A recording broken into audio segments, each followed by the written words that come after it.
Он прошел мимо роскошных магазинов с пустыми карманами. Но в его голове были громкие планы. Деньги приходят туда, где уже живет дисциплина. Скоро кошелек последует за разумом.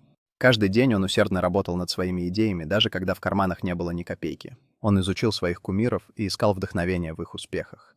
Он собрал группу друзей, чтобы поделиться своими идеями и вдохновить их так же, как они вдохновляли его. Каждый голос в комнате поднимал его уверенность.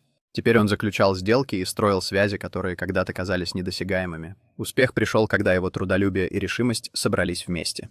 Он стал символом успеха для своих друзей, и они отпраздновали достижения вместе.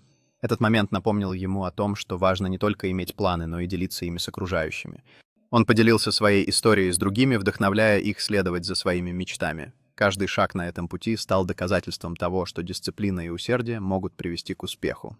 Он вернулся к своим корням, уделяя внимание финансам и инвестициям. Его кошелек наполнился тем, что прежде казалось недостижимым. Он усвоил важный урок успех. Это не только деньги, но и личностный рост. Он продолжал учиться, развиваясь как человек и профессионал,